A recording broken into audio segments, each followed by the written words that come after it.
नवरात्र प्रारंभ हो चुका है। हम सभी मां अम्बे की आराधना में जुटे हुए हैं। ऐसे में एक बेटी की सफलता ने हम सभी को गौरवान्वित करने का काम किया है। बीपीएससी की परीक्षा में लोहरदगा की बेटी ने सफलता हासिल की है। रूरल डेवलपमेंट ऑफिसर के तौर पर उनका चयन हुआ है। रोशनी सिंह इस वक्त हमारे साथ हैं, ग्रामीण क्षेत्र से आती हैं। हम उनसे जानेंगे कि कैसे उन्होंने सफलता प्राप्त की है और क्या कुछ उन्हें करना पड़ा है।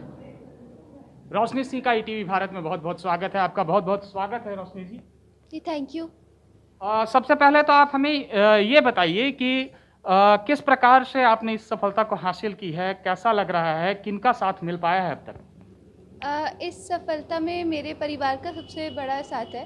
उन्होंने हर कदम पे मेरा सहयोग किया और जहाँ तक पढ़ाई की बात है तो मुझे लगता है कि लगातार कोशिश करने से कभी न कभी सफलता मिल जाती है। और फीलिंग की बात है तो एक सैटिस्फैक्शन है कि मेहनत किया तो कुछ मिल गया। ग्रामीण क्षेत्र से जब आप आती हैं तो क्या आपको ऐसा लगता है कि ग्रामीण क्षेत्र से आने की वजह से कहीं आप पीछे रह रही हैं या इससे बेहतर कर पाती थी? शहर के जो बच्चे होते हैं, जो प्रतिभागी होते हैं, वो ज़्यादा सफलता प्राप्त करते हैं। क्या कभी ऐसा आपको लगा या आप आपने हमेशा यह सोचकर काम किया कि नहीं, मुझे आगे जाना है, चाहे मैं किसी भी परिवेश से आती हूँ? जी, ये बात तो है। लेकिन मुझे लगता है कि मेहनत करते रहने से परिवेश बहुत ज़्यादा मैटर नहीं करता है। सफलता सबको मिलती है, जो भी मेहनत करता है। एक बात और है कि अभी आप देख रहे होंगे कि आपने बीपीएससी में सफलता प्राप्त की है। बीपीएससी एक और हर साल जो है वो परीक्षा आयोजित करती है, लेकिन जेपीएससी का जो परीक्षा है वो किसी न किसी वजह से विवादित होता है, लटक जाता है। क्या लगता है ऐसा क्यों हो पा रहा है?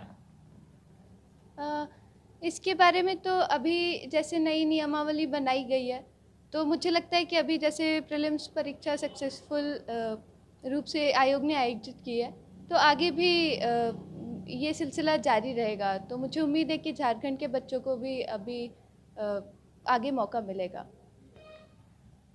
बड़ा सवाल ये है कि जेपीएससी अब तक क्यों नियमित रूप से परीक्षाएं आयोजित नहीं कर पाई? जी, कुछ हर्डल थे पहले, तो वो सब उम्मीद करते हैं कि वो सब अभी सॉल्व हो जाए। तो कुछ लीगल इश्यूज हमेशा से होते रहे, लेकिन हमें होपफुल रहना चाहिए। आई थिंक अभी जेपीएससी भी नई क्योंकि इस बार उन्होंने प्रीलिम्स की परीक्षा आयोजित की है और आगे भी मुझे लगता है कि वो लोग अच्छे से कर पाएंगे। एक महत्वपूर्ण बात यह भी है कि आमतौर पर देखा जाता है कि बेटों को ही उच्च शिक्षा के लिए प्राथमिकताएं दी जाती है। माता पिता हमेशा बेटों को प्राथमिकता देते हैं कि वो आगे जाए, कुछ करे। झारखंड से बिहार तक का सफर, चूंकि आपका बिहार में अधिकारी के रूप में चयन हुआ है, काम करने में कहीं किसी प्रकार की परेशानी तो नहीं आएगी?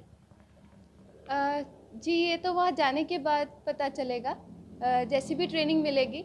और क्योंकि हमारे भारत के संविधान में है कि हम कहीं भी जा कर के कोई भी नौकरी कर सकते हैं, और चैलेंजेस की बात है तो ये तो हर जगह ही होता है। तो मुझे लगता है कि मैं खुद को प्रिपेयर कर लूँगी उसके लिए। ग्रामीण क्षेत्र के जो बच्चे हैं उनके लिए क्या संदेश देना चाहेंगे? कैसे वो तैयारी करें, कैसे पढ़ाई करें और क्या कुछ करके कि उन्हें भी सफलता मिल पाए? जी, ग्रामीण क्षेत्र हो या शहरी क्षेत्र हो, मुझे लगता है कि आप एक अपना एम फिक्स कर लीजिए और उस पे आप आगे बढ़ते रहिए, तो आपको ज़रूर सफलता मिलती है। हाँ, थोड़ा पेशेंस की ज़रूरत होती है। पेशेंस कभी कभी आपका बहुत टेस्ट होता है, लेकिन आई थिंक आपका परिवार आपके साथ है, तो आप उस टाइम पे जब आप लो फील करते हैं तो दोस्त और परिवार और पॉजिटिव लोग आपको बहुत हेल्प करते हैं। तो मेरा बस यही है कि आप पॉजिटिव लोगों के साथ रहिए और हिम्मत ज़्यादा मत हारिए। सफलता मिल जाएगी। चैलेंजेस तो हर जगह होते हैं। ये थी रोशनी सिंह, जिनसे अभी हम बात कर रहे थे। बीपीएससी में इन्होंने सफलता प्राप्त की है। इनका स्पष्ट तौर पर कहना है कि यदि हम लक्ष्य निर्धारण कर आगे बढ़े तो निश्चित रूप से हमें सफलता मिलेगी। कामयाब होने के लिए यह ज़रूरी नहीं है कि आप ग्रामीण क्षेत्र से आते हैं या शहरी क्षेत्र से। निश्चित रूप से इनकी बातें जो है युवा पीढ़ी के लिए प्रेरक साबित होंगी। विक्रम चौहान, ईटीवी भारत, लोहरदगा।